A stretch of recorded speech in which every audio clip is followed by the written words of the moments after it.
Yeah, this is what we have when we have two Monday Night Football games. You think in your head that one of them is going to be good, so we'll be saved. Turns out both of them kind of stunk.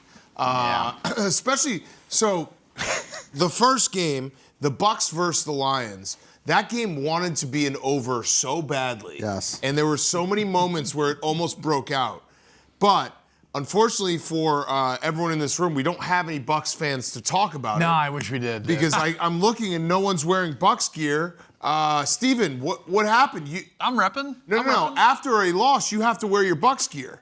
That's the whole point. It's opening day of NBA season. I'm an NBA guy too. Okay, so opening day. Then wear a Knicks jersey. Yeah, why are you wearing that? Knicks are playing tomorrow. We're gonna wear Knicks. Double tomorrow. up. He's celebrating the NBA. The Knicks logo You is look on like here you're hiding. This game though was so frustrating to watch because Baker Mayfield was not good. No, it was really bad. He was, and I love Baker Mayfield. Baker Mayfield is in the MVP race. Baker Mayfield's one of the best quarterbacks in the NFL. You could tell almost instantly something was off with him. He was airmailing guys. He was missing wide open guys. And the Bucks, the way they're designed, he has to be an MVP player for them to be a really good team. Yeah, If you saw the flaws of the Bucks, it's when Baker Mayfield's not Superman, they can't do it. Well, and you saw the strengths of the Lions. Oh, well, yeah. How about this?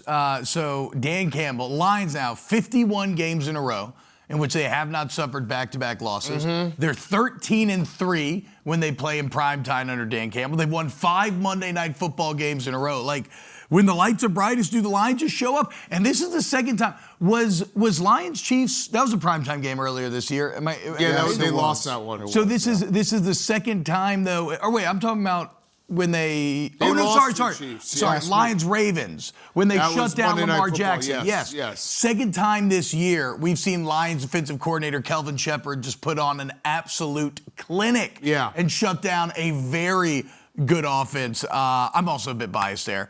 He was one of my favorite old teammates, Kelvin Shepard, LSU legend, Georgia boy, and he's going to be an NFL head coach one day. But yeah, the Lions bounce back from a loss. Depending on how Aaron Glenn does. Because I know that's really dumb, but like if you hire a defensive coordinator from one team and he doesn't do well, I see what you're hire saying. the defensive coordinator. It's kind of like when the draft 2 years ago, and Drake May has looked really good. But in my head, I was like, well, the Bears can't take another North Carolina quarterback. Couldn't do it. You can't do that. Yeah, there's no way. But the Lions are really, really good.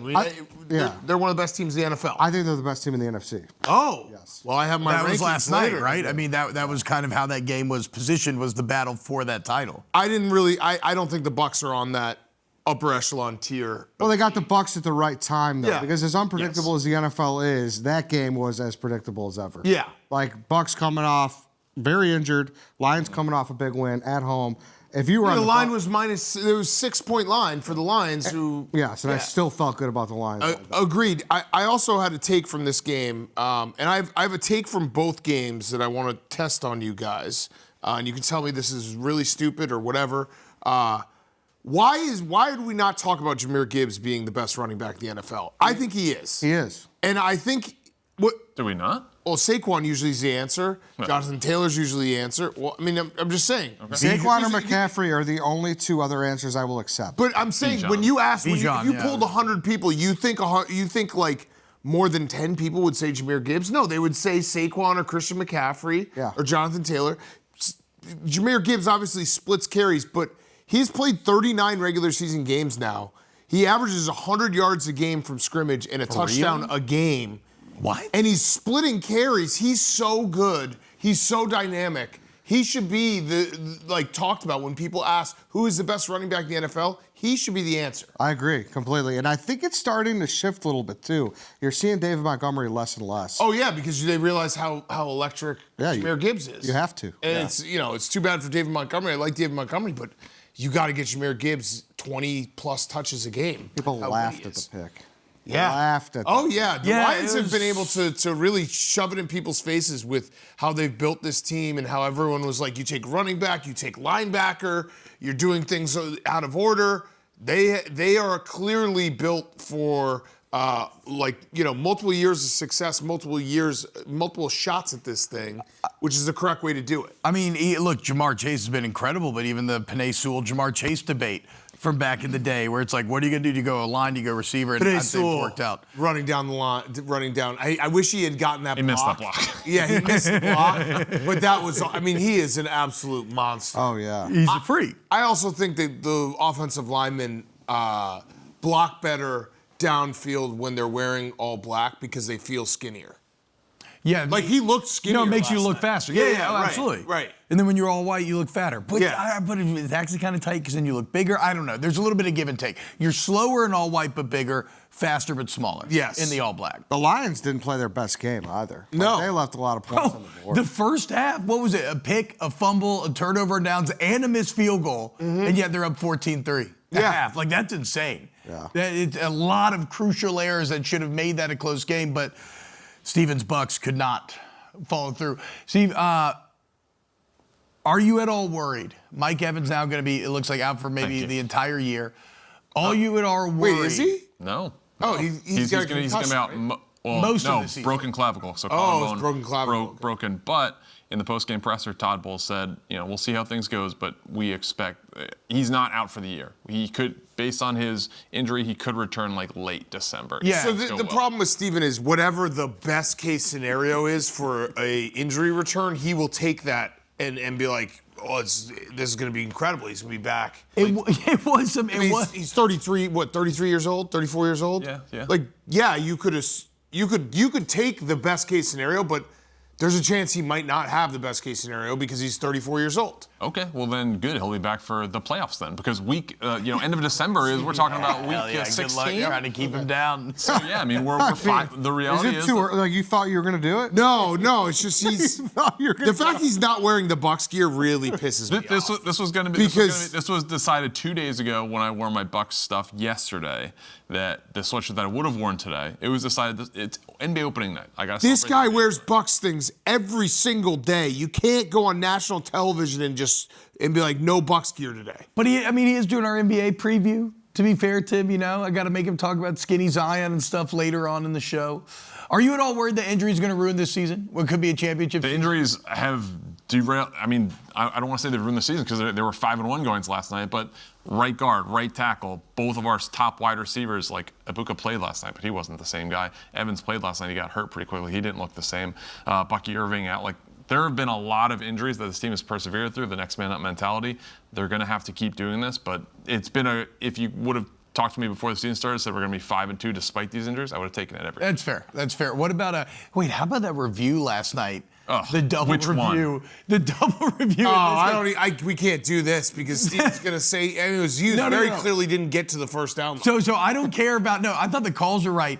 I just thought it was the most conversational referee I've ever seen. He was like, Hussey, John Hussey. Yeah, Hussey was like, actually, guys, after a second look, he was short. It's like you were talking about a bar. I was like, okay, Hussey, I kind of appreciate I mean, it's smart. Humanize right. him a little bit. Yeah, it did. I thought it was humanized. John All right. Hussey.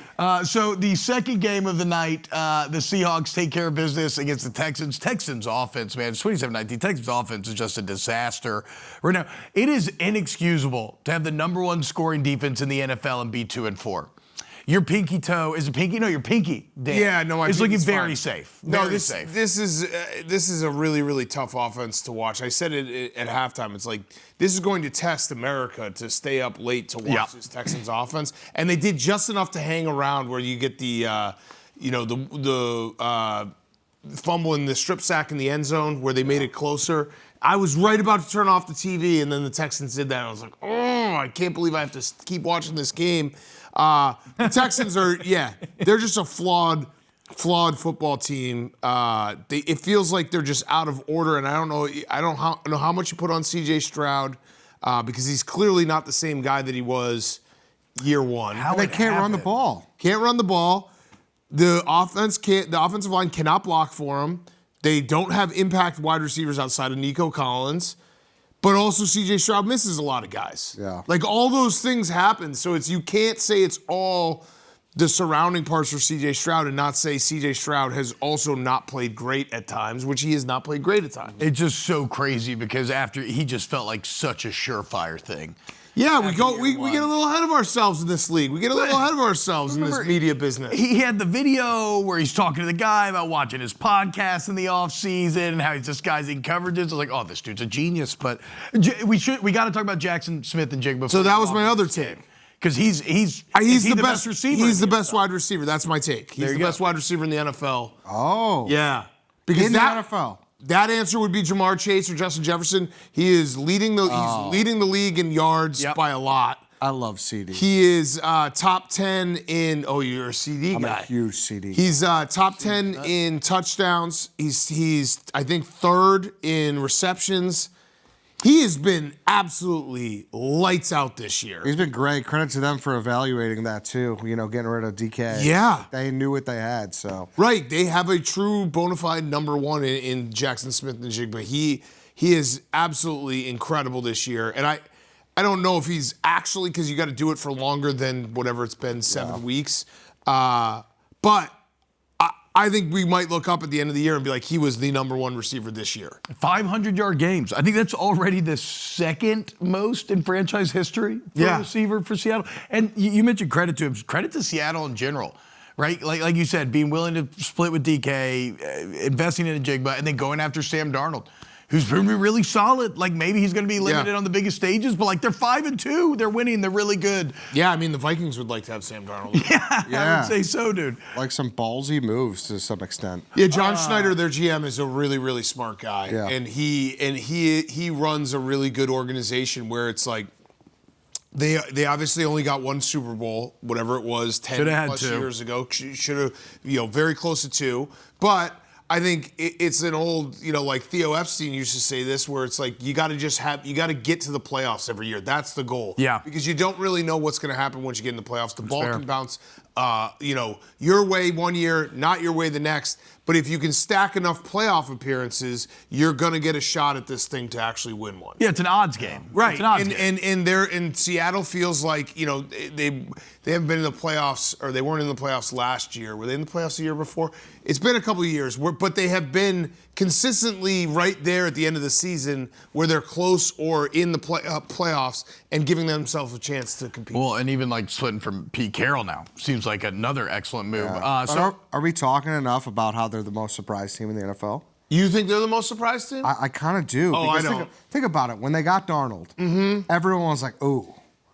I was high on Mike McDonald.